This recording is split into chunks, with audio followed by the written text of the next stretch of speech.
Seguirnos el día de hoy. Gracias por estar aquí en este jueves, ¿verdad? ¿Qué día es hoy? 14 de julio del 2022. Hoy tenemos pues la dicha, ¿verdad? El honor de seguir predicando la palabra de Dios y de compartir un poquito con ustedes acerca de nuestro ministerio, Saulo de Tarso, a través de este ministerio, ¿verdad? La emprendedora, que no se les olvide que es un radio 24 horas al día, ¿verdad? De pláticas, de temas católicos, de música católica también, ¿verdad? Que poco a poco vamos renovando y que poco a poco pues vamos innovando, ¿verdad? Gracias a Dios, hoy tenemos un invitado especial, ¿verdad? Y pues los invitados también son ustedes, ¿verdad? Y pues que no se nos olvide que el invitado también es Jesús. Amén. Y pues si quieren empezamos con una oración, ¿sale? Para pues invocar la presencia de nuestro Señor y pues que se hable lo que Él tenga preparado para cada uno de nosotros. Decimos al nombre del Padre, del Hijo y del Espíritu Santo. Amén. Gracias, Señor Jesús, por el simple hecho, Señor, de sernos partícipes de la evangelización, de traernos al llamado que muchos tememos, que muchos no queremos. Te pedimos tanto, Señor, que cualquier problema físico, mental, situacional, familiar que estemos pasando no tenga poder en este momento, sino que sea tu palabra, sino que sea la cruz, que es el significado del por qué somos dignos, Señor, del por qué somos hijos tuyos. Te pedimos que en esta tarde se hable simplemente palabras de amor, de sabiduría, que se hablen palabras tuyas, Señor, que pongas en nuestras mentes, que pongas en nuestras bocas. Te pedimos por todas las personas que escuchan estos pequeños minutos, Señor, y por todos aquellos que necesitan tal vez un abrazo o simplemente un te quiero de alguien. Te pedimos por los enfermos y por cada una de las personas que sufren en este momento. Amén. Del Padre, del Hijo y del Espíritu Santo. Amén. Y pues bueno, así empezamos, ¿verdad? Empezamos con el pie derecho, empezamos con Jesús de nuestro lado. Yo siempre me he preguntado por qué en nuestro grupo, ¿verdad? Por qué en nuestra parroquia, pues cada que hacemos algo, ¿verdad? Empezamos con la oración. Y una vez le pregunté esto a un amigo y me dice, es que pues si en la oración no tiene sentido lo que hagamos, ¿verdad?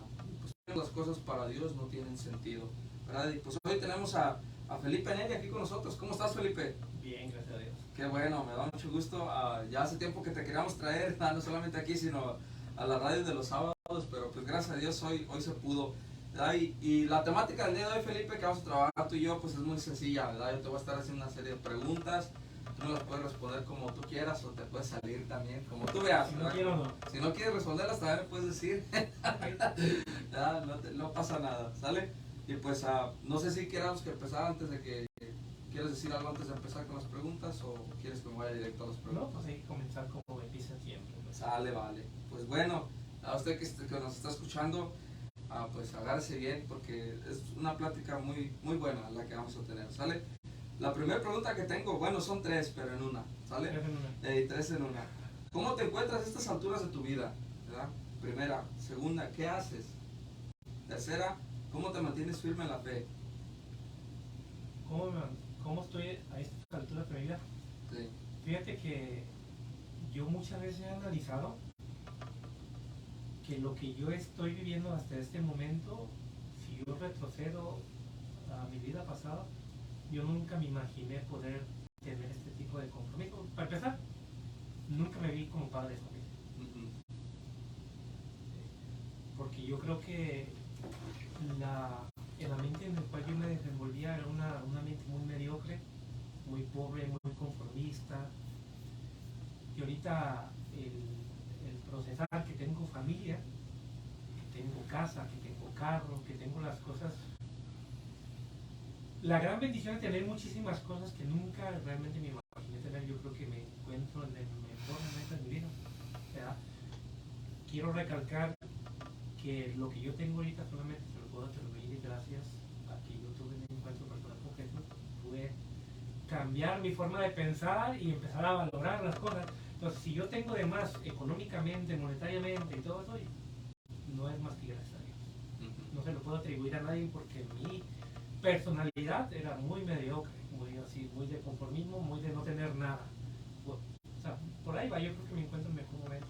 O sea, no sé si eso abarque tu pregunta, porque puedo decir espiritualmente, yo creo que aunque mi caminar no ha sido el mismo que de hace unos decisión de amar a Dios hasta esos momentos no ha cambiado. O sea, aunque no esté en un ministerio ahorita yo trabajando, suele pasar que cuando muchos ejemplos que yo he visto en mi vida de gente que se ha alejado de las cosas de Dios, piensan o toman la actitud de volver a su vida pasada. Siempre es como, ya no sirvo las cosas de Dios, entonces ya puedo volver a ser la misma persona de antes. Y no, eso no sucede. Realmente yo nunca voy a volver a ser la persona de antes, porque si esta plática llega a lo que queremos llegar, se van a dar cuenta porque ya, pues, yo creo que estuvo muy bien. Claro. Sí. ¿Qué haces? ¿Qué hago ahorita? Ahorita, precisamente, estaba haciendo una pequeña observación que ahorita no estoy trabajando realmente en un ministerio, porque llevo un proceso de hace unos años, por fuerzas mayores y por ciertas necesidades, ahorita que estaba platicando con Pablo. Y yo le iba a entablar esta conversación porque él me estaba hablando de que uno de sus compañeros de aquí, precisamente de esta radio, como comenzaron, que es como se llamaba, compañero Jaime Jesús, ¿cómo se llamaba, Pablo? Jaime, yo creo. Jaime, sí. Me estoy dedicando... Jorge. Que ahorita Jorge está bien entregado a su familia. Y precisamente mis hijas tienen 14, 7 y 9 años, pero en el proceso de hace 2, 3 años, pues todavía mi hija mayor estaba en los 16, 17. Entonces el enfoque ha sido más familiar, porque están en un momento donde, ya ves, culturalmente ahorita en las escuelas nos están bombardeando los hijos bien feo. Sí. Y yo creo que mis hijas estuvieron viendo mucho de nuestra atención, tanto como en las cosas de deportes que las prácticas. Mis hijas se metieron en todo, ellas no quieren poquito, ellas quieren todo, quieren la música, quieren el deporte, quieren todo, o sea, era un estar corre para arriba, para abajo, por una, por el otra. Hubo tiempos que haz de cuenta, yo salía, llevaba una de mis hijas a las 8 de la mañana a la escuela, tenía que esperarme porque tenía que llevar a la otra a las 8:30 y la otra a las 9. En la tarde, se hacían 11, 12 de la tarde, ya tenía que ir con la primera a la 1:30, después tenía que ir con la segunda a las 2:30 y la otra a las 4.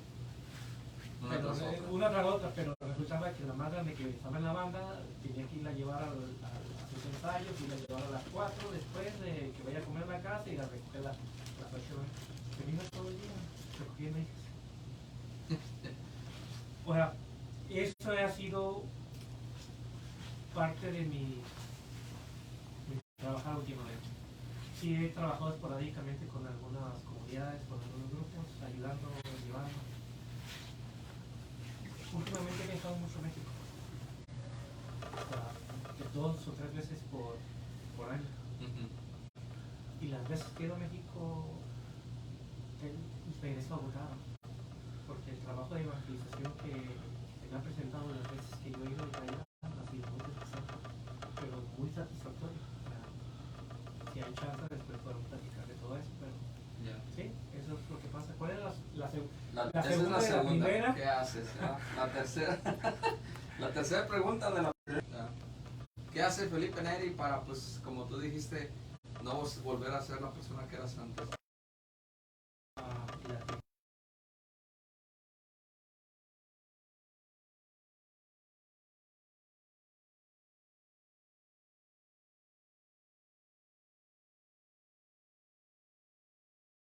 No sé hablar de todo eso. Entonces no sé si estamos bien que comencemos con eso. ¿Quién era Felipe antes? Sí, pues puedes comenzar. Yo pienso que Felipe Neri es el fundador de nuestra comunidad Saulo de Tarso junto con su esposa Erika, ¿verdad? Ustedes dos fundaron Saulo de Tarso por allá, por el 2002, ¿verdad?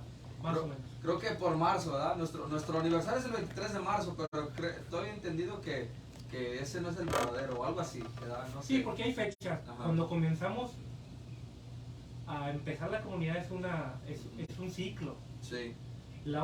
Hay otro ciclo que es la preparación. Y cuando nace la comunidad Saulo de Tarso es en nuestro primer retiro. Sí. Donde se hace a la comunidad, pero nosotros venimos trabajando con un año de anterioridad. Okay. O sea que la fecha de Saulo comienza desde que el padre Schumann nos dijo sí, porque una vez en misa paramos al padre y le dijimos, padre, queremos hacer un grupo de jóvenes. Y esa historia es como para otro cuento, ¿verdad? Pero un día nos estábamos en misa y el padre iba en la procesión de salida de la iglesia y se para media procesión y se para al lado de nosotros. Y como que dijimos, ay caray, no, así como diciendo, ¿ahora qué nos va a decir? ¿Nos va a regañar o qué? Y nos dijo, sí, comienza. Y ahí, y entonces comenzamos a trabajar. El sí del padre fue un año. Yo pienso que ahí comienza. Sí, Realmente. bastante. Y pues yo desde que me evangelicé en el 2015, ¿verdad? Te he conocido, has estado alrededor de la comunidad, Sí. como tú lo dices, ayudando aquí, ayudando allá, ¿verdad? Tal vez no de tiempo completo, pero ya has estado todavía presente. Y es por eso que te llegué a conocer. Felipe y yo tenemos una amistad fuera del ministerio, ¿verdad? También a veces voy a su casa y pues ahí me la paso ayudándole la mayoría del tiempo. También me has ayudado en mi casa, entonces pues es uno... Somos amigos, es una amistad ventajosa también. Cuando yo lo ocupo, él está. Cuando él me ocupa, yo estoy. Cuando él me habla o cuando yo le hablo siempre, ¿verdad? ¿Qué ocupas? Siempre la pregunta, ¿verdad? ¿Qué ocupas? Es como empezamos la plática, ¿qué ocupas? ¿Verdad? No, pero pues a mí me da mucha felicidad, Felipe, de que estés aquí, la verdad, no solamente por lo que has hecho en la comunidad, sino por lo que has reflejado en tu vida, porque yo te conozco personalmente y sé que eres un hombre de fe, y eres un hombre de familia y pues a veces ese testimonio es mucho más grande que otros. Empezamos con esta pregunta, ¿cómo te mantienes en la fe al Felipe que era antes? ¿Verdad? ¿De dónde vienes? ¿Qué hacías? ¿Qué tenías? ¿O qué? ¿Qué hacías? No, fíjate que cuando yo hablo de lo que yo era antes, a mí me cuesta muchísimo trabajo dar detalles de lo que yo fui porque no quiero jactarme de muchas cosas. No me gusta realmente. Trato siempre como que ser muy reservado en lo que voy a platicar o que no se oiga muy escandaloso. Y me cuesta mucho trabajo, pero vamos a tratar de detallar. Mira, yo soy el menor de una familia de 7 hijos. Yo soy el más pequeño, somos 5 varones y 2 mujeres. Pero bueno, la historia piensa que yo vengo de una familia medio disfuncional. O sea, medio, ¿por qué quiero decir? Porque realmente mis papás fueron unas personas muy trabajadoras, honestas, honradas y muy cumplidoras y muy entregadas a la familia. Mi papá trabajaba, tenía 2 trabajos siempre, mi mamá literal hasta se sacaba la comida de la boca para dársela a uno. O sea, digo medio disfuncional porque la disfunción comienza con el ambiente en el que nos empezamos a desenvolver, que es la colonia en especial. Precisamente fuimos a caer a vivir en una de las colonias que se formó mucha delincuencia. Para empezar, desde el más grande de los hombres, perteneció a una pandilla. El segundo más grande, pandilla. El tercero, pandilla. El cuarto, pandilla. Entonces, ¿cuál fue mi escuela? En un ambiente de una cultura de muerte realmente. Entonces lo que yo miro, lo que yo empecé a mirar fue, yo siempre cuando vamos a evangelizar, vamos a armar algo bien importante. En la evangelización, nosotros le nombramos la llave, la que abre una puerta es para poder entrar y llegar a ya sea una casa, un hotel, no sé, siempre es una llave. Entonces la llave de la evangelización precisamente es el testimonio. Sí. Entonces siempre tratamos de reflejar nuestra vida pasada para que la gente pueda entender qué puertas está abriendo. Claro. En ese momento pues realmente es un grupo es una radio de evangelización. Entonces vamos a hablar de Dios, vamos a hablar de fe, vamos a hablar de conversión, vamos a hablar de muchísimas cosas. Entonces yo recuerdo que desde los que empiezo a tener sentido de cosas que yo me acuerdo hasta este momento, empiezo desde la primaria.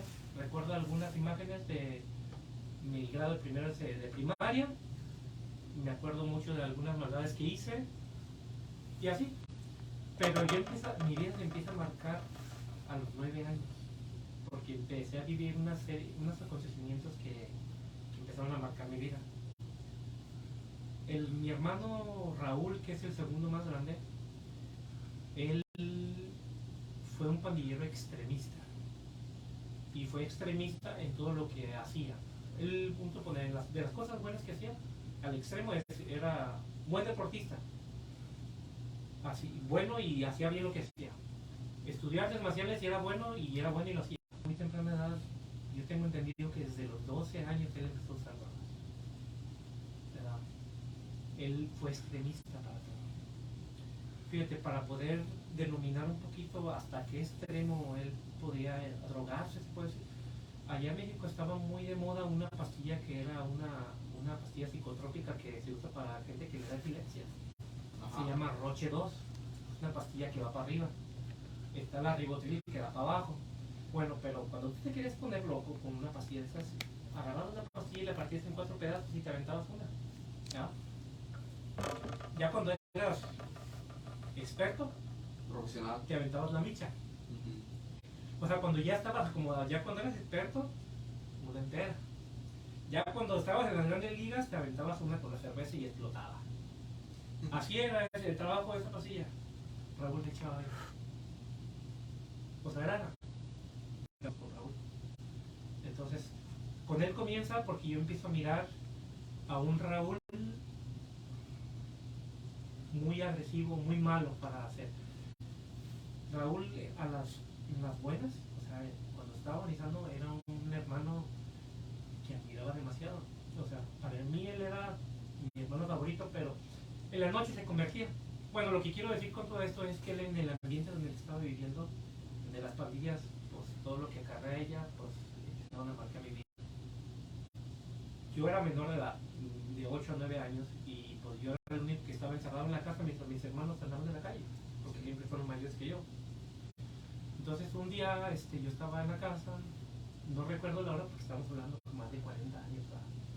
Entonces, pues da la casualidad de que Raúl se juntaba en la pandilla que se encontraba en la avenida Periférico, y la calle por donde nosotros vivíamos era la pandilla enemiga de mi hermano, la esquina donde él tenía que cruzar. Entonces cuando Raúl quería ir a la casa, golpizas, él siempre entraba corriendo, y cuando llegaba a la casa siempre llegaba tumbando la casa.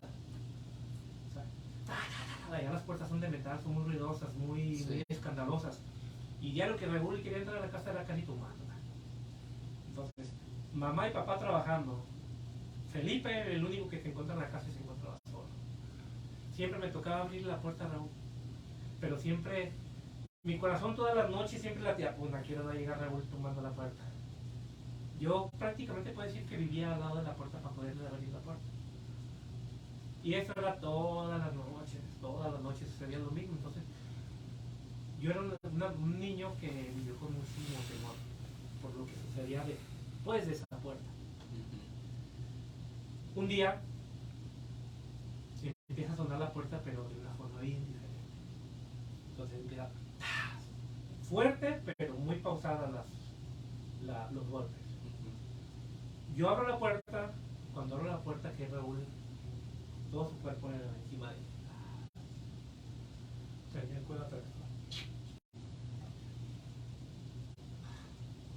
Sí, no, yo me imagino que sí, ese tipo de imágenes se marcan para toda la vida, pero... Prácticamente te voy a decir que yo 3 veces en mi vida vi a Raúl muerto.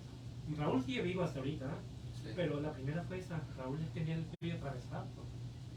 Entonces, eso es la experiencia que yo empecé a tener en mi vida, desde mi niñez. ¿Cuántos años es que tenías? Como 9 años. 9 años. En la segunda ocasión en que yo vi a Raúl muerto fue que él entró con un balazo en la pierna. Entró en la casa con un balazo en la pierna. Pero pues yo era un niño escucha balazo, escucha herida, pues él no imagina que pues no era tan grave, pues puede serlo, puede haberle reventado una arteria. Sí, claro. Pero fue dramático a mí ver que él entró con un balazo en la pierna, me hizo sacarle la bala, porque no quería ir, porque había sido un pleito muy agresivo lo que habían vivido. Entonces andaba, pues el mitote estaba en la calle, y si él iba al hospital o a la Cruz Roja, a la Cruz Verde, perdón, pues iban a dar cuenta por qué fue, ¿no? Entonces no, él no quería, no fue, no salió, y de alguna forma, ¿no? Unas pinzas ahí, todo, pero esa fue una de las ocasiones. Una tercera ocasión, llegan a la casa y dicen, oye, yo ya tenía 14 años, eso lo recuerdo muy bien. Era un teenager, ¿sabes? Un adolescente. Me dicen, oye, tu hermano Raúl está tirado ahí en la arboleda. Digo, ya cuando voy, dije, ya mi corazón, reventando, sí, se quería salir del pecho. cualquier cosa que tenía que ver Raúl era problema. Entonces, yo cuando llego a la Arboleda, ahí es una colonia que se llama la Arboleda, que es pasando el periférico de la casa, encuentro a Raúl en un charco, pero coagulada la sangre.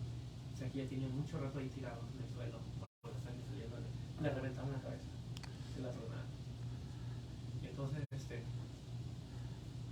ahí, en esa situación, marca parte de mi vida. ¿Por qué? Porque lo que pasa, yo me doy cuenta que la persona que había hecho eso había sido una familia completa y que el lugar donde se encontraba un tirado, ellos vivían ahí enfrente en un segundo piso y eran miembros de la misma pandilla donde mi hermano vivía, donde él convivía. Entonces entró me explotó la adrenalina. Entonces lo que yo fui y agarré es que agarré uno de los niños que estaban ahí tirados, fui a tocar la casa del Chevo, así la apodaban, nunca supe cómo se llamaba. Y cuando salió él ya era un joven adulto y yo era un niño prácticamente. Entonces él sale y en cuanto empieza a agarrarlo, empiezo a agarrarme de él. Y prácticamente le cobré cada uno de los golpes que le dio mi hermano. Pero la situación no quedó ahí, él cayó con un derrame en parte de su cerebro por los leñazos que le pegué y fue a parar al hospital. Y entonces, pero eso prácticamente marca mi vida porque yo empiezo a sentir, porque bueno, marcando algo bien importante es que como viví con mucho miedo, siempre crecí con una actitud de autoestima, siempre muy tímido, jugar. A mí hablamos de pelear y a mí me daba miedo. Siempre me avergonzaba porque a veces era llenito, me echaban carrilla, me hacían bullying, modernamente.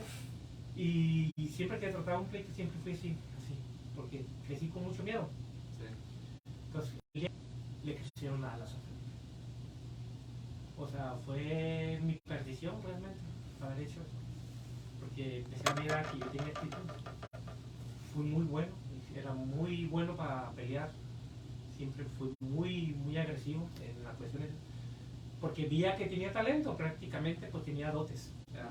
Y empecé a hacer un desmadre, en pocas palabras, de mi vida. Entonces, todo lo que a mí me daba miedo, las drogas, me daba miedo las pandillas, porque lo que miraba en Raúl provocaba muchísimo temor. Después de eso empezaron a formar parte empecé a ser partícipe de algunas pandillas locales y así sucesivamente empecé a vivir mi vida de desastre. Todo lo que conlleva participar en una pandilla, desde adicciones, pornografía, sexo y todo lo que te puedas imaginar, formó parte. Empecé a formar parte del sistema. Llegué a ser una de las personas más temidas en mi colonia. O sea, en la colonia La Tusanía, allá en Zapopan, sucedía en mí lo que dice el viejo reconocido refrán: cría, fámate y échate a dormir. Échate a dormir. Te digo por qué, porque llegaba tanto a la fama que, fíjate, una vez yo me encontraba comiendo en un puesto de hot dogs y llega un hombre desconocido de algún otro lugar, no sé de dónde, y llega preguntando por mí. Y yo estaba ahí. Y llega jactándose diciendo todo lo que me iba a hacer. Que dónde se está, que yo, ese vato, que el otro, queriendo intimidar. O como haciéndose sentir como muy... O sea, porque no sabía ni quién era yo. O sea, no me trataba de intimidar. No, pues la respuesta fue, le digo, aquí estoy. No, al hombre se le bajó la sangre. Así, se le vio así que se le puso blanca la cara. Porque nunca se imaginó que era mía quien me estaba preguntando. O sea, lo que quiero decir con todo eso es que ya lo que sucedió pues fue terrible, ¿eh? Pero lo que quiero decir es que era muy famoso. Empecé a ganar mucha fama, mucho prestigio y mucho reconocimiento. Y entonces eso, pues en pocas palabras, mi ego iba creciendo cada vez más y más. Y hice cosas que conllevan, empecé a traficar con drogas, fui partícipe de homicidios. En el ambiente que nosotros manejamos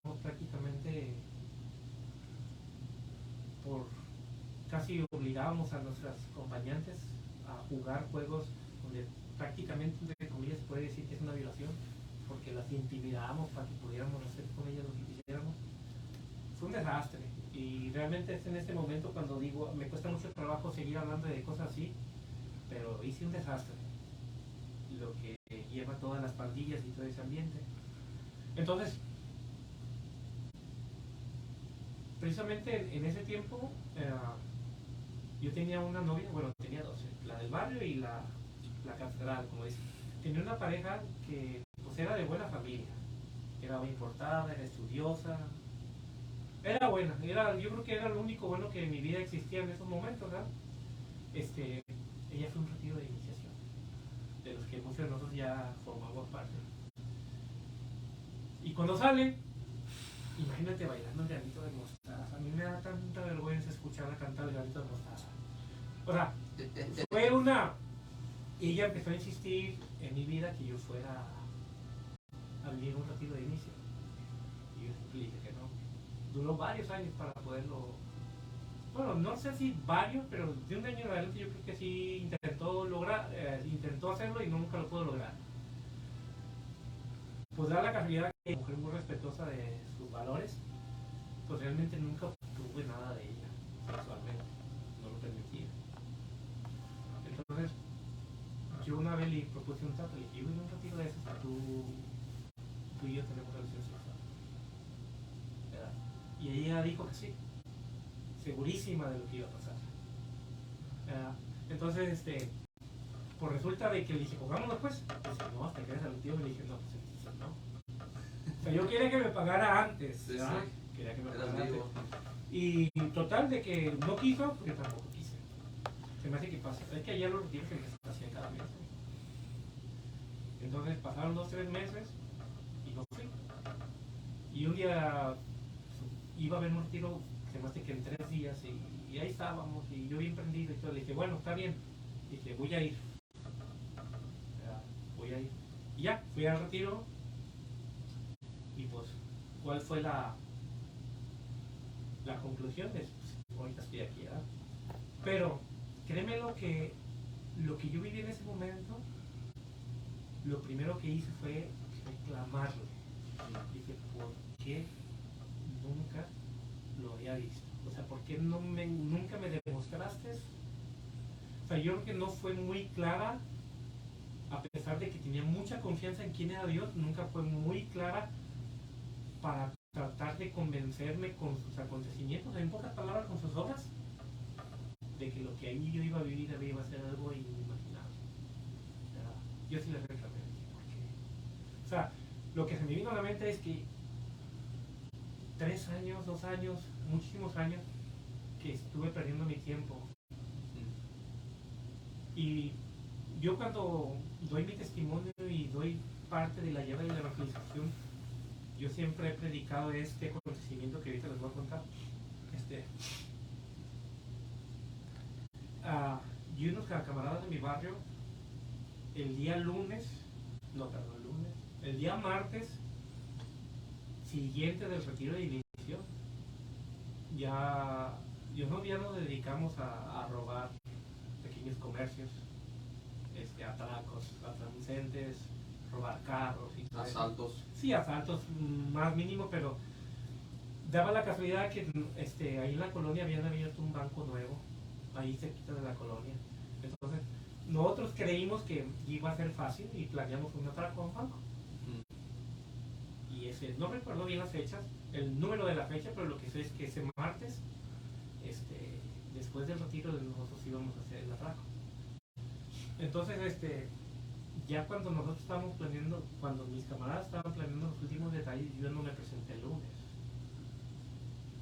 Yo no me presenté el lunes y me hablaron y hablamos, y dije que yo ya no quiero, yo no voy a participar. Y dice, ok, está bien. Más nos toca, fueron sus respuestas, ¿verdad? Llega allá en México, se usa, es muy tradicional que pasa el papelerito, el que vende el periódico por las calles dando las notas, y especialmente las notas amarillistas, ¿verdad? Y empieza la cabecera del periódico, era el atraco al banco. Dice, eso extra, aquí intento de robo aquí en Colonia de Santa Margarita en el banco Banamex o Bancomer, no me acuerdo, pero era con la B. Intento de robo, un policía muerto, 2 delincuentes muertos y un hombre en la cárcel. Esta era la cabecera. Yo siempre, una de las razones por las cuales empecé a agarrar muchísima fama es porque yo siempre iba adelante, siempre intentando ser el mejor, siempre demostrándole a la gente que yo era el más de todo. Quiero usar palabras así altisonantes, pero no puedo, ¿verdad? Pero realmente, yo la primera imagen que me di es que yo iba a ser uno de los muertos, porque me encanta ir al frente para demostrarle a la gente lo que no soy. Porque aclarando una cosa, créeme lo que aunque yo fui muy agresivo y muy violento y muy bueno para hacer lo que hacía, siempre tuve miedo. Lo que pasa es que yo usaba una máscara para poderme esconder de mis miedos. O sea, yo seguía siendo el mismo niño tímido, acobarrado y insensible, pues, o sea, realmente yo siempre lo he dicho, siempre tuve miedo. Cuando salíamos a los pleitos siempre tuve miedo, pero siempre enfrente. O sea, siempre, cuando me iba a pelear, siempre tenía miedo, pero siempre disfrazado de violencia, de reclamo, de furia. Entonces yo me imaginé ahí muerto. Pero mi conclusión es que a esa columna del periódico le faltaba una información. Dice, un policía muerto, 2 delincuentes muertos, uno en la cárcel y un hombre resucitado. Cuando yo hablo que Jesús, o sea, porque yo creo que probablemente yo haya estado muerto. Por eso y por el estilo de vida que yo pude haber llevado, o sea, siempre estuve yo tengo aquí, pues, si me han visto con pelo corto, tengo una abierta aquí, no sé, que mide como 3 pulgadas. Un día tuve un confrontamiento con ¿cómo se dice? Un enemigo, y ese ya casi me mata, porque me navajé, tengo una pequeña aquí de que me saltó la navaja, y pues yo iba solo y era un puño de gente, pues lo que yo hice es correr. Y dije, o sea, más vale aquí que corrió que aquí murió, ¿verdad? Pero en ese momento que yo trato de correr, bueno, empecé a correr, las que me pegan un pedradón, que lo que yo sentí fue que me jalaron del tapete así, y caí automáticamente desmayado del golpe. Y detrás de mí venía el hombre que me había navajeado, que me había pegado el navajazo, el que tenía el arma blanca realmente. Pero yo creo que el plan de Dios es muy grande, pero yo me levanté automáticamente a los pocos segundos del mismo desmayo, de que yo sabía que me venían persiguiendo. Ahí seguí. Bueno, esa es una anécdota. Ese tipo de situaciones son las que yo vivía. También donde eran otros los que morían por mi participación. Sí. Entonces, esos pequeños rasgos, lo que Felipe fue. Entonces, la pregunta es, ¿cómo te mantienes en la fe?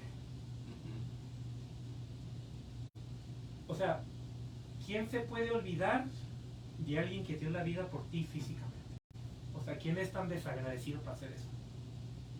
O sea, yo creo que lo que a mí me mantiene en fe es el agradecimiento que le tengo a Dios. Y eso es uno de los privilegios que yo siempre he tratado de mostrar cuando estoy evangelizando. Mucha gente le tiene miedo cuando tú hablas de Dios, ¿verdad? Como que le huye. Lo que nosotros encontramos al tener un encuentro personal con Jesús es agregarle algo más a lo que ya tienes. Yo siempre les he puesto como ejemplo cuando estoy en las clases o en la evangelización. Tenemos una balanza, y aquí está la balanza donde están tus papás, tus hermanos, tu novia, tu carro, todos tus estudios, tus títulos. Ok, en esta otra mano tenemos tu carro, tu papá, tus títulos, todo. Nomás que sabes qué, que le agregamos qué, Jesús a tu vida. Entonces, ¿qué tiene más peso? Entonces, es gratitud para la balanza. O sea, ¿quién en estos momentos se sienta desagradecido porque le echen algo más al dote de tu despensa, de tu casa. Vas a decir, no, yo no quiero que le echen más. No. Es ilógico. ¿Quién va a estar desagradecido por decirte, aquí tengo un billete de $1 y aquí tengo uno de 100? Por haber, yo tuve las dos opciones, el de $1 y el de 100.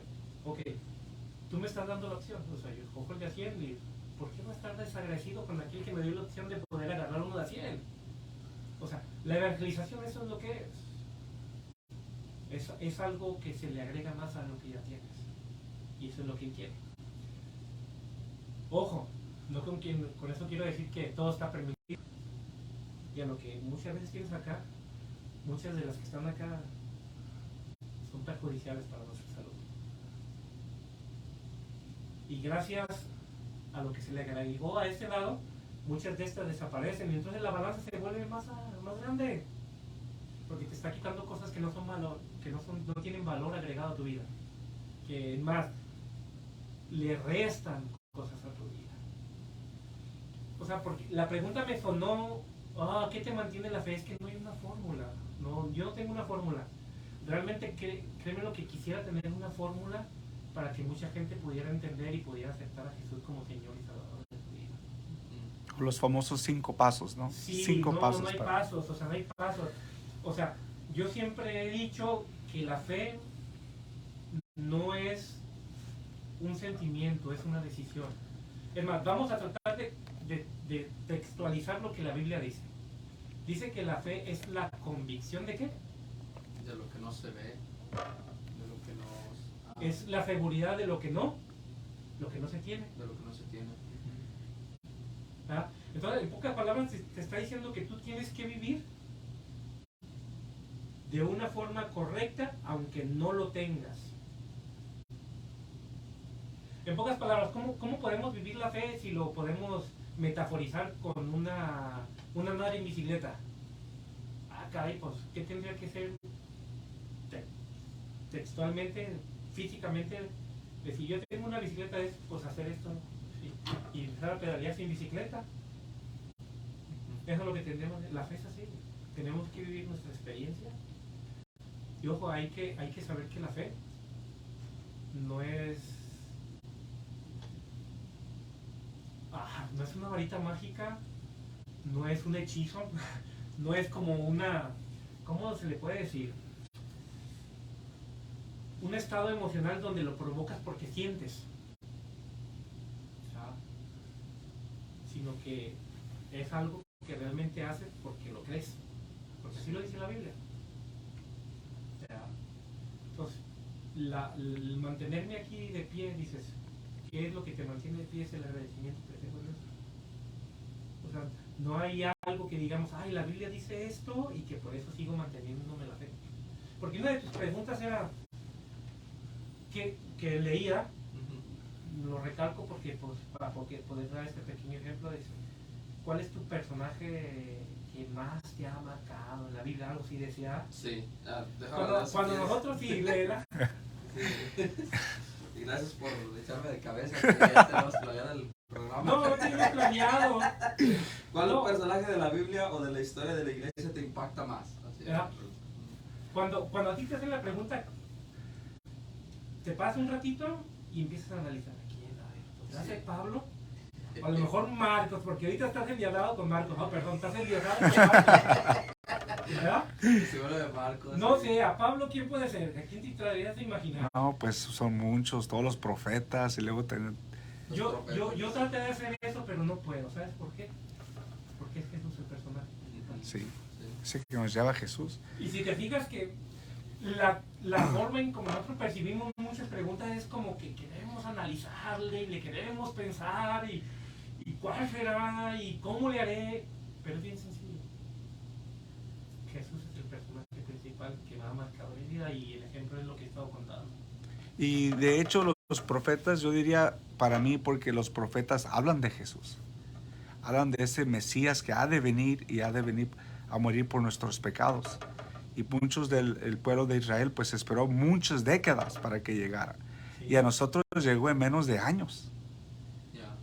Sí, precisamente fíjate que que cuando en algunas ocasiones me tocó hablar del tema de la salvación y que por proceso entra la conversión, la fe y la conversión y aceptar al Señor como aceptar a Jesús como Señor de tu vida, porque hace más de 2000 años se rasgó el velo del templo señalando de que se abrió la gloria, ¿verdad? Y ahorita nosotros se nos abre la gloria cada día del año y en especial, pues obligatoriamente una vez a la semana, los domingos, pero diario se abre la gloria, ¿verdad? Entonces, cada misa. Fíjate, pones a pensar, Moisés, un proceso de como 2000 años para que se abriera la gloria para él. Y nosotros ahorita lo tenemos al dar un paso. O sea, gozamos del privilegio de no esperar. Cuando toda esta gente esperó milenariamente mucho tiempo, por hablando de los profetas. La Biblia está escrita a cierto tiempo, pero milenariamente está más, es históricamente una espera desde la salida de Egipto.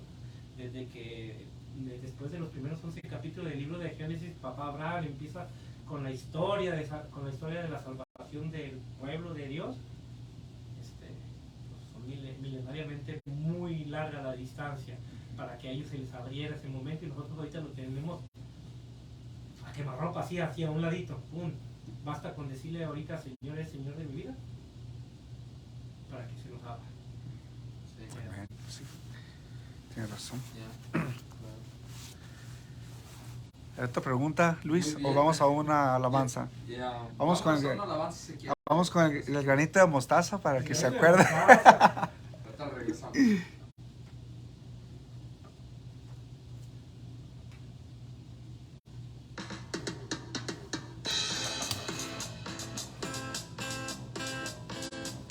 Tuvieras fe como un granito de mostaza. Eso dice el Señor. Si tuvieras fe como un granito. Eso dice el Señor, tú le dirías a las montañas, muévanse, muévanse, muévanse. Tú le dirías a las montañas, muévanse, muévanse, muévanse. Y las montañas se moverán, se moverán, se moverán. Y las montañas se moverán, se moverán, se moverán. Si tuvieras fe como un granito de mostaza. ¿Y quién dice? Eso dice el Señor. Si tuvieras fe como un granito de mostaza. ¿Y quién dice? Eso dice el Señor. Tú le dirías a los hermanos, Luis, ámense, cierra tu micrófono. ámense, ámense. Tú le dirías a los hermanos, ámense, ámense, ámense. Y los hermanos se amarán, se amarán. Bueno, ábrelos otra vez, pero no lo muevas tanto. Abre tu micrófono, pero más set it down. Si tuvieras fe como un granito de mostaza. ¿Y quién dice? Eso dice el Señor.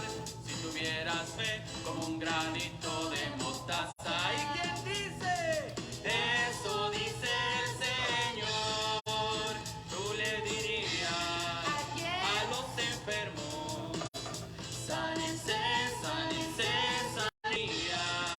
A los enfermos, sánense, sánense, sánense.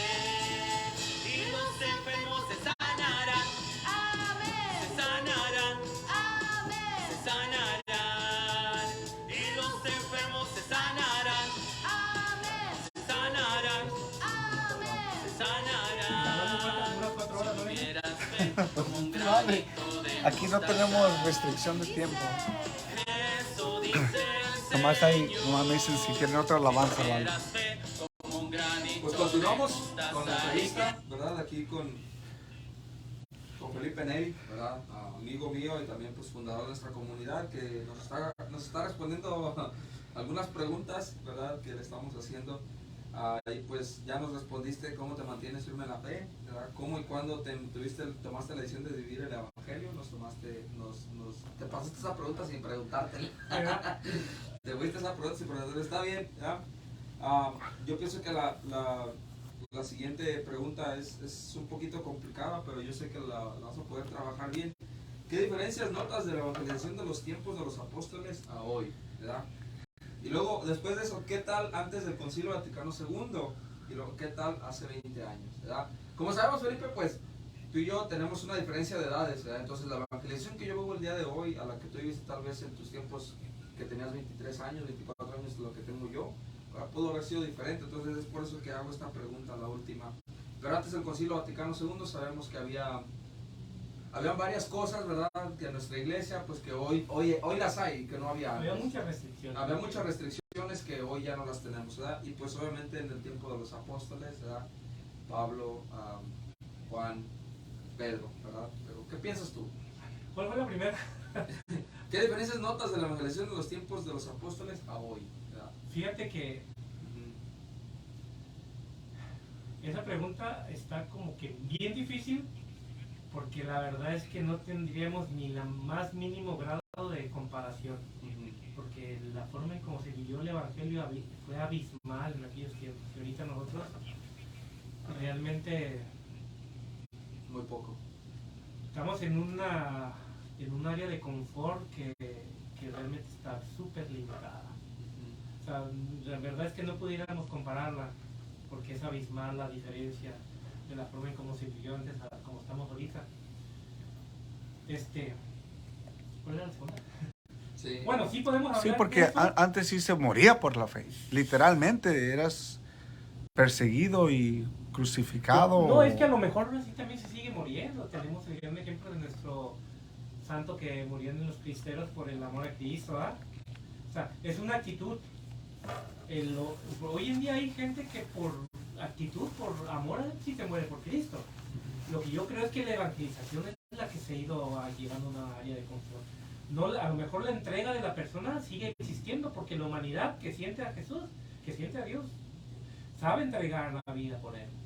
Pero yo creo que estamos en un área de confort donde se ha minimizado la evangelización.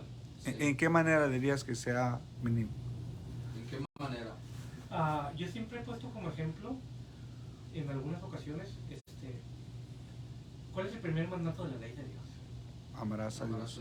Amar a Dios por sobre todas las cosas. Entonces, ¿qué es por sobre todas las cosas? Entonces yo hago una pequeña, no es una metáfora, es algo ejemplificado como diciendo, ok, vamos a analizarlo. El día tiene 24 horas, ¿qué no? ¿Sí? Cuando nosotros comienza el día, sin numerar los momentos que le ofrecemos a Dios, ¿cuánto tiempo le ofrecemos? A ver, vamos haciéndolo la práctica contigo. ¿Cuántas horas le dedicas a tu trabajo? De 8 a 10. De 8 a 10. Tenemos 10. ¿Cuántas horas le dedicas para comer todas las veces que comes al día? O sea, el desayuno, comida y cena. Desde pararte, digerirlo, descansarlo. Unas 2 horas. Entonces vamos con 12 horas. ¿Verdad? Para alguna actividad como estudiar y todo eso, ¿cuánto le dedicas al día? Pues ahorita toco guitarra, eso cuenta, ¿no? Todo eso. Sí, a lo mejor. También una hora. Entonces, ¿cuántas llevamos ya? 13. 13. ¿Algún otro tipo de actividad que hagas aparte de todo eso? El ministerio, ¿sabes? No. Pasar tiempo con mi familia. Otras 2 ¿Con la horas. novia y todo eso? Más con la familia, la novia nomás el fin de Entonces, semana. ¿cuántos llevamos? Llevamos 15. 13 y llevamos con 15. 15. ¿Cuántas le dedicas a dormir? 8. Entonces, 15 más 8. 23. Me queda ¿Y una. cuántas le dejamos a Dios? Una. Y a veces. Entonces, ¿tú crees que ahí estemos cumpliendo y tenemos a Dios por sobre todo lo que ya hemos vivido en 24 horas? No. ¿Cuánto le estamos? Mira, lo más lógico es que para poder cumplir ese mandamiento, tendríamos que hacer un día de 49 horas. Para poderle así darle 24 a nuestra vida personal y 24 y darle 25 a Dios. O Suena bien exagerada, pero es una pequeña... Un ejemplo. Un ejemplo. Sí. ¿Verdad? Te pongo un ejemplo. No vamos a hablar de los apóstoles a hoy, sino hasta de hace... ¿Cuántos años tienes ahora? Tiene 20. Tiene 20 Vamos años para ahora. 21. Te voy a hablar de 20 años atrás a ahorita. ¿Ya? ¿Tú sabes cómo se llevaba la estrategia de evangelización para poder convencer a la gente que fuera un retiro de inicio? Vamos a hablar de Saulo, específicamente de Sí, Saulo. de lo que he escuchado, pues el invitar. Ok. ¿Sabes qué es lo que hacemos? En ese tiempo éramos yo y Eric, no más, porque no había nadie. Entonces, ¿qué es lo que hacíamos? Íbamos y nos parábamos a la misa de 7 y repartíamos flyers. Luego nos deteníamos ahí porque inmediatamente entraba la de 8:15, así, y repartí flyers. Y así llegaba la de 10, luego la de 11, la de 12, la de 6 y la de 7. Felipe y Erika repartiendo flyers. Cuando Saulo comenzó a tener gente que pudiera participar de esto, ¿qué es lo que hacíamos? Los 10 participantes de Saulo, vamos a la misa de 7, luego la de 8:15 y vamos a repartir flyers, y luego la de 11, luego la de 12, luego la de 1 y luego la de 6 y luego la de 7. Y los 10 participantes de Saulo hacíamos eso. El primer retiro, cuando comenzó Saulo, que empezamos a tener mejor participación, un promedio de 50 a 100 personas, ¿qué es lo que hacíamos? Que agarramos los 50 personas y íbamos a la misa de 8, a la de 7, a la de 8, igual, ¿verdad? A repartir flyers. Todos juntos. Todos juntos. ¿Cuántos flyers puede repartir una persona? Entre la salidera de los... Unos 20, 25. 20, 25. Imagínate, entre 50. Abarcamos toda la iglesia. 10 años después, en Saulo, de 10 a 15 años, no tiene nada que ver con nosotros, conmigo o con Erika. Pero 15 años después, 10 años después, de 10 a 15 años después, formamos parte de la coordinación de jóvenes de Saulo de Tarso. Ya miramos de afuera. Trabajamos en otros lugares y de otra manera. Sí. ¿Cómo evangelizaba Saulo repartiendo flyers en la iglesia de Guadalupe? ¿Tú sabes cómo lo hacía? No, la verdad no.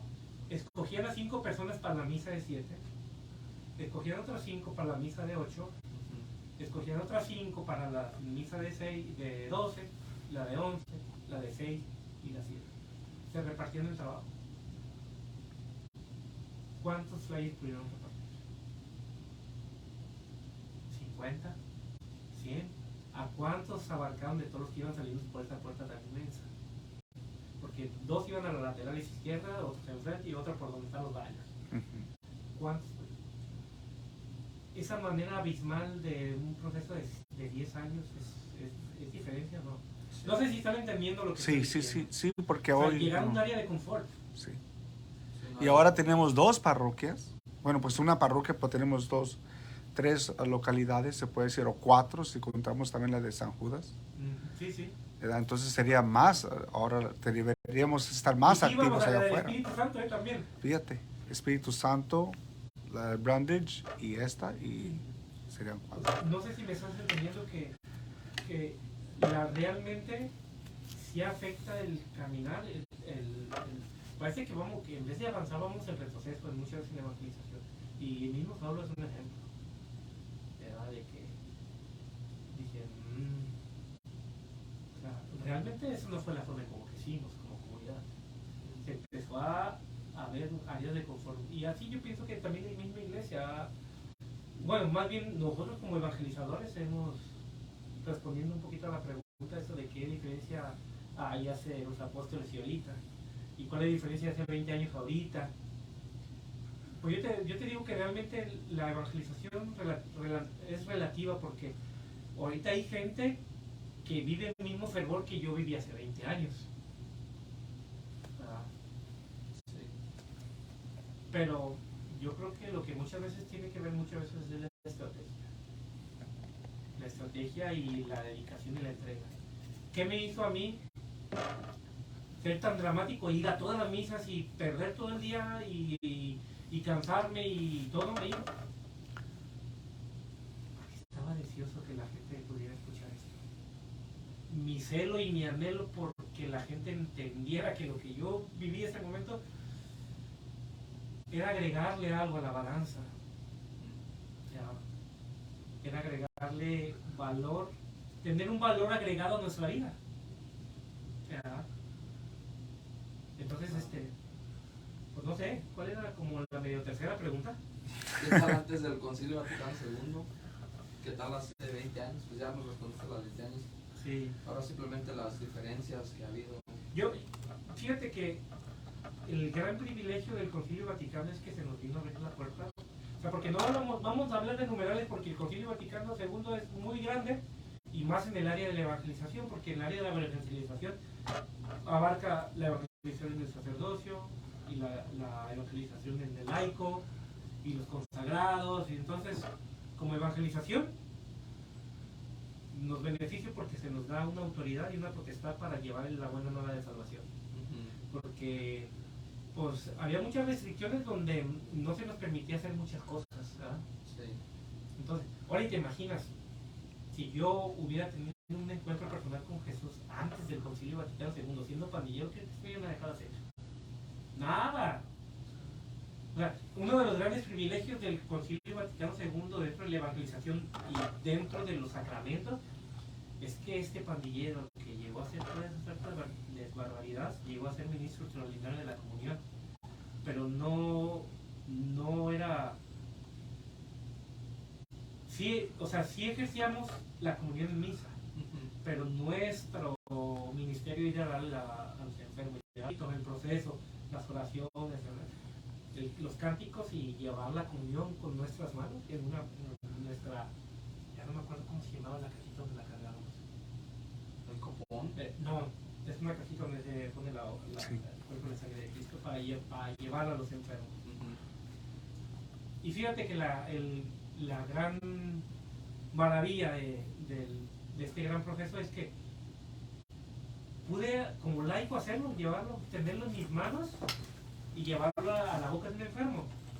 Pero ¿y sabes qué es lo más maravilloso de todo?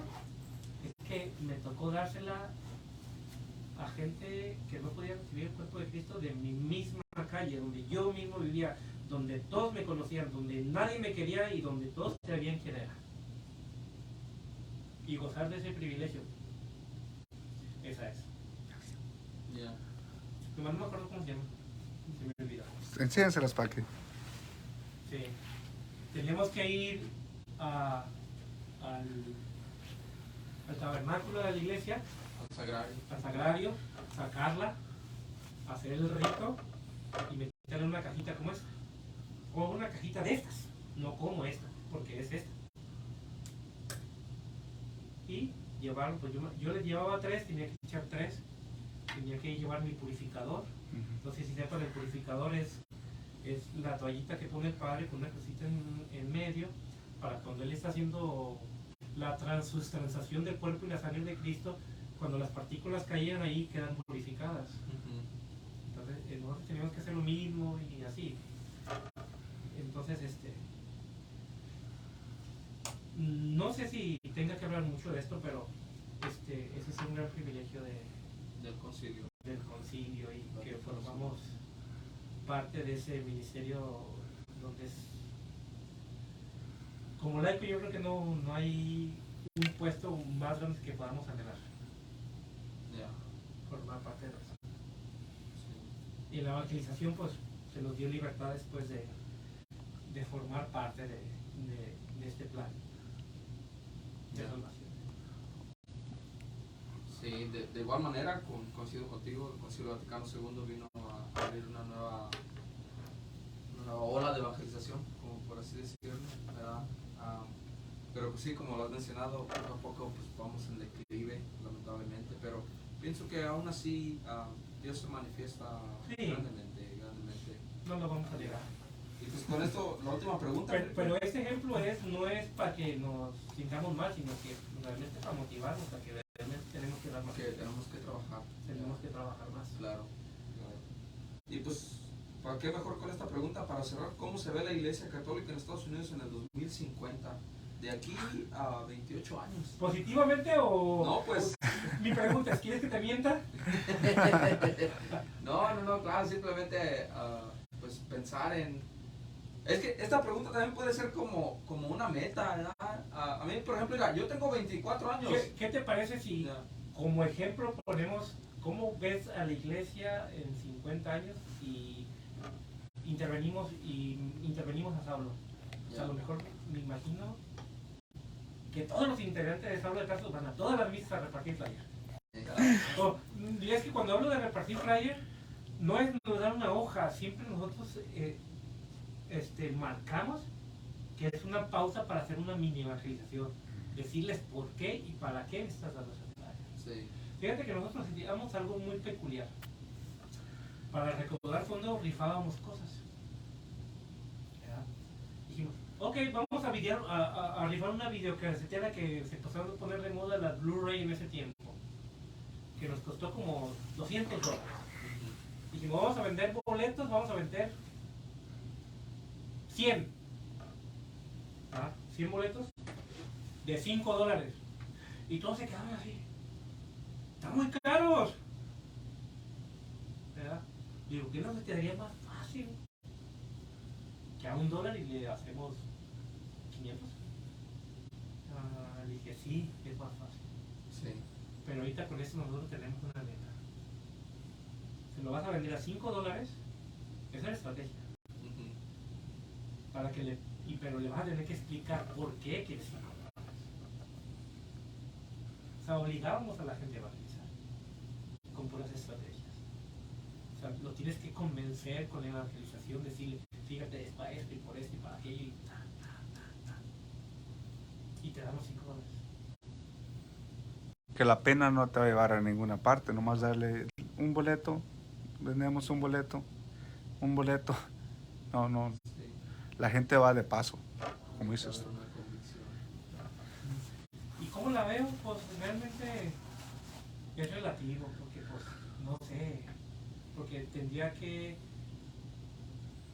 si las estadísticas me dicen que va en retroceso, pues y pésimamente pues va a ir en retroceso, pero viéndolo positivamente es que si nosotros, ¿qué dice la Biblia? Que cuando vayamos a llevar una buena nueva de salvación, que vayamos y lo hagamos con un pensamiento, dice, ¿ya? Vayan y enseñen más gente, con la digna confianza de enseñar así más gente, para que así se enseñe más gente. Es el proceso de pirámide de crecer. Tú convences a uno a hacer 2, dile que convence a otros 2, se hacen 4. Y de esos 4 se hace... Pero todo se hace con trabajo. Sí. Yo pienso que lo que ha pasado es por falta de donde podemos decir visión, de que realmente el mandato es ese. Nosotros, poniendo como ejemplo a uno de los grandes evangelizadores, Pablo, ¿verdad? Se le considera a él el gran león de Dios, un título muy similar a Jesús por ser el león de Judá. Entonces, un poco vanaglorioso, un nombre muy grande, como que le queda grande para ser para él, ¿verdad? Pero de repente si te pones a pensarlo, pues es que sí se lo merece. ¿Por qué? Porque fue gracias a Pablo que la iglesia se hizo universal. Porque se agarró evangelizando como loco, como desesperado. Y porque tenía una inquietud y tenía una visión. Sí. ¿Verdad? ¿Cuál era eso? Que él como un gran conocedor de las escrituras, porque nosotros, fíjate cómo lo identifican a Saulo como fariseo. Nosotros vemos en la Biblia que cuando hablan de fariseos, la Biblia narra fariseo y cuando tú lo lees parece que estás escuchando que de una forma con connotación se oye como, ay, este fariseo. Tiene una connotación como mala decirle fariseo a alguien, ¿verdad? Entonces, cuando hablan de Pablo, dicen celoso fariseo de las cumplidor de las leyes. O sea, hay una connotación de que él sí está haciendo las cosas bien. Dice celoso, fariseo. Nosotros encontramos en la Biblia algunas anécdotas que se tiene que tener celo por lo que se hace. Y el celo se identifica como un gran amor, un gran fervor, una gran defensa sobre lo que crees. Entonces se le dice un celoso, fariseo, cumplidor de las 600 leyes judías, que son leyes mosaicas sacadas de los 10 mandamientos. ¿Verdad? Y él era cumplidor. O sea, que puede alcanzar la salvación sin cumpliendo nomás las leyes.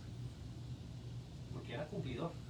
Fíjate que es muy triste o realmente un poco incómodo, pero es chistoso saber que cuando Pablo persiguió a Cristo, él no estaba equivocado por haberlo perseguido, porque él estaba siendo celoso.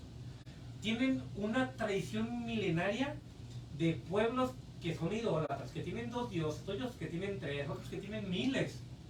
Entonces no, llega este chango y dice que es Dios. O sea, Pablo estaba bien con lo que estaba haciendo. O sea, no era como que la historia no estaba totalmente acabada de contar, eso es lo que pasa. O sea, no estaba terminada, o sea, la historia todavía seguía y venía con Jesús. Ya venía desde el Antiguo Testamento del Mesías. No lo identificaban tal como Dios, pero el simple hecho de decir el Hijo del Hombre, sabían que era un ser humano que iba a ser de parte de Dios. ¿Ya? Pero de la manera que lo describe Isaías, Sí. es que conociendo él la ley antigua, es de que se da cuenta que sí era Jesús era el Mesías que ellos estaban esperando. Ya. Y eso, de ahí parte él, dice, ¿sabes qué? Sí, Jesús era el Mesías. Sí. Porque él conocía bien, como nosotros los conocemos como el Antiguo Testamento. Claro. Entonces, la historia no está acabada de contar, pero no está equivocado. Entonces, ¿tienes el encuentro personal con Jesús camino a Damasco? O sea, pasó un proceso donde tuvo que cambiar su forma de pensar. O sea, todo lo que él ya conocía tenía que ser modificado. Y ese camino a Damasco fue donde él tuvo que modificar todo lo que él creía. Sí. ¿Ya? Entonces, cae a conclusión que Jesús es el Mesías. ¿Y sabes qué dice la Biblia de los últimos tiempos? Que alguien parecido a Jesús iba a venir y se lo encontró en el camino a Damasco. Entonces dice, no hombre, pues si esto acaba de sucederme, pues los tiempos ya se acabaron. Entonces empezó a vivir la evangelización como que los tiempos ya estaban mañana. Por eso es que le interesaba. Yo me reflejo un poquito en eso, que yo hacía las cosas así porque quería que supieran. Yo pienso que Pablo es de una forma más grande que la mía. Es lo que sentía. Es que ya necesitamos que lo sepan. Los últimos tiempos están aquí porque me acabo de encontrar al Mesías. O sea, ¿te imaginas eso? Yo tengo una pregunta, Felipe. Sin hablar tanto, extendernos tanto en lo que es la política, pero entra dentro de la fe. Ajá. Con los cambios que están pasando en nuestro país, como está la ley que acaban de quitar, de no más para que otras leyes cambien, ¿tú piensas o van a seguir igual? Fíjate que es que es bien difícil porque ya ves que aunque esa ley se aprobó, cada estado tiene el derecho de hacerlo, su propia ley sobre ese asunto. O sea, realmente no vencimos totalmente porque, pues, vamos a suponer, California se acaba de declarar como santuario para la gente que quiere hacer abortos. Hay empresas como Amazon, Starbucks, que a su gente, vamos a suponer, de allá de Nueva York, le van a dar para el pasaje y le van a pagar para que vaya a California, para que venga aquí a California a abortar. O sea, realmente yo pienso que tenemos que seguir luchando. Sí. Y es ahí donde entra a dónde iba, el trabajo de evangelización a otro nivel, no nomás de los sacerdotes y de los obispos, ¿verdad? Pero también de nosotros los laicos. O sea, ahí tenemos una gran responsabilidad de nosotros meternos en lo que es el conocimiento del catecismo de la Iglesia Católica para poderles explicar a las nuevas generaciones que vienen o las que se nos van a venir ¿verdad? Sobre qué es lo que enseña la iglesia sobre Sí, cada una de esas leyes. fíjate que precisamente ahorita que me decías sobre que tenemos que tener un plan de trabajo para tratar de minimizar toda esta problemática, es que tenemos que convencer más gente para que te vuelva más sensible a la vida, ¿verdad?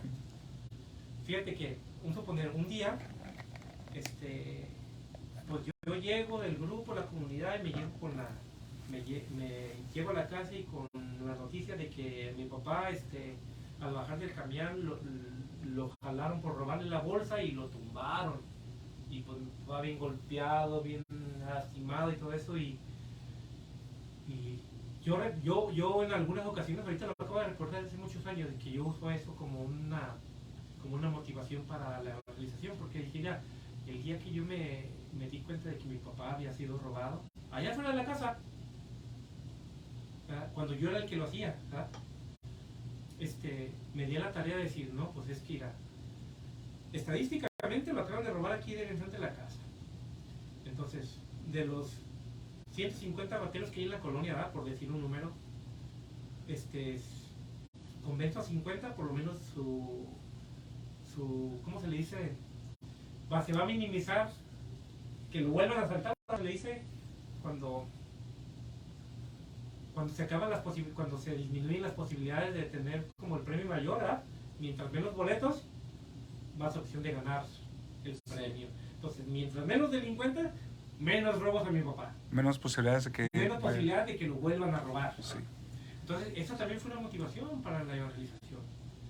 Pero esa la convertí a la necesidad de lo que yo veo en la sociedad, porque yo fui evangelizador de la calle. O sea, yo realmente en Saulo de Tarso, en mi colonia, yo no era de los que organizaba los retiros, participaba en los retiros, predicando. Yo era de los que salía en la calle para la gente que tenía que ser. O sea, realmente el trabajo de evangelización... Eras el promotor. ¿Eh? El promotor. Sí, era el evangelista, era el que anunciaba la buena nueva de salvación. Sí. El que daba promovía, pues, el promovía. que daba el anuncio de buena nueva de salvación. Y llevaba a la gente. Iba a decir algo después. Estabas en la de la evangelización. Sí, pues fíjate, algo bien curioso. El personaje que yo representaba en mi colonia era tan dramático, que el momento que cuando Felipe se convirtió, ahí en la colonia nosotros, la estructura de mi coparroquia es muy buena, porque ahí se hacen misiones parroquiales por sectores y luego por barrios anualmente para los ejercicios espirituales. Es una evangelización bien profunda. Entonces, Saulo empezó a formar parte importante de esta, que parroquialmente trabajaba en nuestra iglesia. Y a mí en lo personal, mucha gente me pedía de favor que participara en su cuadra, en su colonia, en su barrio y en su sector específicamente, por lo que yo representaba. O sea, el simple hecho de pararme ahí era motivo de asombro. Era motivo de... Pues sí, no encuentro otra palabra, pero tenían mucho asombro y tenían mucha apatía por mi persona ya convertida. Era muy codiciado en cuestiones de que me querían mucho. Pues eres un testimonio vivo. Eres un ejemplo, un testimonio. testimonio vivo de que en la gracia que Dios sí trabaja en los jóvenes. Sí. ¿Verdad? Fíjate que había un personaje, un conocido, bueno, se hizo conocido después de que fue su retiro, ¿verdad? Pero cuento su historia porque él narra esto. Él es alumno directo del padre Fabián Matuli, el pionero de la defensa de la fe y más ante el sectarismo. Ese hombre era de los que cuando te hablaba de citas bíblicas para tratar de ir a hablaba, no te daba chance ni siquiera de reaccionar, de que te aventaba una tras otra. Muy bueno, bien inteligente, o sea, y bueno para lo que hacía. Pero tenía sus cosas en contra, pues que le gustaba el pisto, que no era muy entregado, no era espiritual. Era muy bueno en lo que hacía. Y él trabajaba en la iglesia. Entonces, cuando empieza siendo apologista, empieza el ambiente de la renovación, imagínate cómo se sentía él. Porque todos a un principio, cuando la renovación comenzó, se le consideraba una comunidad sectaria por el método de Pentecostés y todo ese tipo de cosas. Entonces, él declara que odiaba a Saulo cuando Saulo entró a la Jesucristo Vero. Entonces, él fue a un retiro de Saulo, pero su intención era comportarse como un protestante dentro de Saulo. O sea, se iba a poner a hacer preguntas y a hacer desvariar a todo. Como conocía muy bien la Biblia, él iba dispuesto a humillar a Saulo por su conocimiento. Él lo narra. Pero él dice que cuando ya da su testimonio en un retiro, él empieza a decir todo esto. Pero dice, pero lo que a mí realmente me hizo poder llegar a un retiro de inicio como este, fue que desde el balcón de mi casa, yo miraba, porque él vivía en una colonia donde se juntaba un barrio que se ponían como nombre el número 18, los de la 18.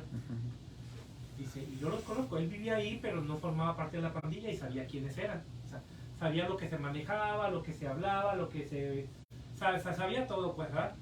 Y dice que él se quedó asombrado al que estar ahí la bola de los de la 18 estaban jugando fútbol americano con un hombre ahí en medio de ellos, al cual sabía él que lo querían matar, porque era enemigo de muerte. Era sus enemigos de muerte, de cuenta clásico Chivas América. El que estaba allá en medio le iba a las Chivas, ellos en América. Y dice que no pudo creer, dijo, si esos retiros hacen cosas como esa, yo quiero ir. O sea, ese personaje convirtió a alguien sin ni siquiera decir una sola palabra. Y esta fue su narración, ¿verdad? Y ese era yo. O sea, era yo quien estaba en ese círculo. Lo que pasa es que yo estaba evangelizando a mis propios enemigos. Este es el tipo de evangelización que yo llevaba hace 20 años. Entonces, Luis, si esto te da una respuesta a la pregunta de hace 20 años ahorita, frutos de esa evangelización fueron a un retiro 17 de la 18 y fueron 16 de mi barrio. El día del retiro sí iba a la bronca el primer día del viernes, se estaba armando la bronca entre ellos dos. Ya al finalizar el retiro se pudo controlar todo eso, pero al final del retiro se dieron un abrazo. Eso es uno de los frutos que sucedían hace 20 años en el evangelio. Ese tipo de fruto, ese tipo de cosas sucedían hace 20 años con el fundador de esta comunidad. O sea, mi pregunta, ¿te dice algo? ¿Si ha cambiado mucho? Créeme lo que yo tengo la misma escuela porque siempre lo he contado. Siempre mi motivación es así. Tú eres testigo, a lo mejor no te tocó directamente, pero yo os hablo desde un principio, siempre los he motivado a que se preparen, que estudien, que se entreguen, que se dediquen. O sea, el método de trabajo de Saulo es el carisma viene mucho con mi personalidad, porque Saulo no trabaja como yo trabajo aquí. Sí cambiaron muchísimas cosas de cómo se hacían en Saulo. O sea, tienen que ver mucho Saulo con el carisma de lo que era a mí. Sí me da un cierto grado de nostalgia saber que yo quisiera que sí volvieran a lo de un principio, la forma en cómo Saulo trabajaba. Porque realmente, aunque fuera anticuado, funcionaba. Porque era más personal, era más dinámico, era más de tú y yo. Y ahora, en la evangelización, no nos tenemos que preguntar cuánto vamos a ganar. Lo que sí nos tenemos que preguntar es cuánto estamos dispuestos a perder. Desde tiempo, dinero, esfuerzo. Yo estaba dando asamblea de oración el día que Betsabé nació. No, estaba en un retiro de iniciación cuando Betsabé nació. Tu hija mayor. Sí, mi hija mayor.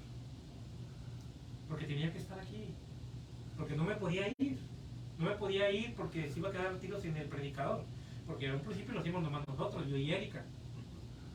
Erika se estaba aliviando.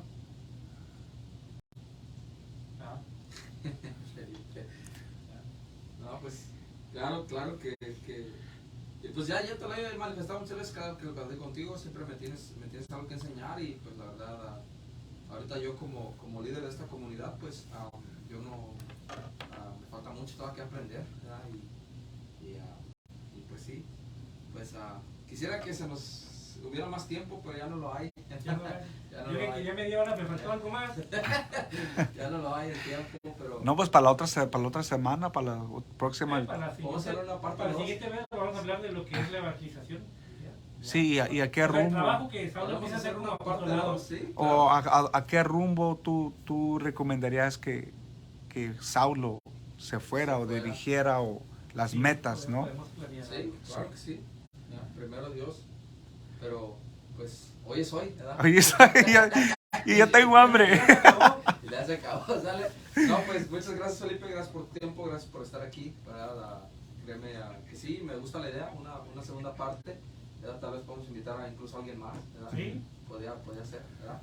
Pero, pues sí, muchas gracias, Felipe, por estar aquí. Gracias, No, Juan por Pablo. placer. Gracias a Dios. No, gracias a ¿verdad? ustedes por estar aquí, jóvenes. Pues nos vamos con un canto, pero antes una oración, ¿sale? Y pues Ándale. muchas gracias por los comentarios que ya han puesto, gracias por haber escuchado este podcast, este radio en la internet. Recuerden que ya tenemos la aplicación, se llama La Sí. Emprendedora en Google Play y también en Apple Store. No, en Apple Store todavía no. En Apple Store todavía no, so en Google Play porque son más buenos los de Google. Entonces en Google Play descarguen la aplicación, se llama La Emprendedora y van a encontrar este podcast y muchas cosas más que estamos subiendo ahí para las 24 horas del día, ¿sale? También Saulo Tazo, ahí tenemos nuestra participación, pero todo es gracias a Dios, ¿sale? Pues demos el nombre del Padre, Señor, por este tiempo que nos has permitido compartir tu mensaje, compartir lo que tú quieres hablarle al pueblo a través de nosotros. Pedimos tanto por este ministerio y por todos los frutos que se vayan a dar, Señor, sabiendo que son muchos ya que están en tus manos. Pedimos por la evangelización de los jóvenes, de los adultos, Señor, pero sobre todo la evangelización de este país para que siga de hoy en adelante. Amén. Amén. Gracias a todos, bendiciones, Gracias. feliz noche.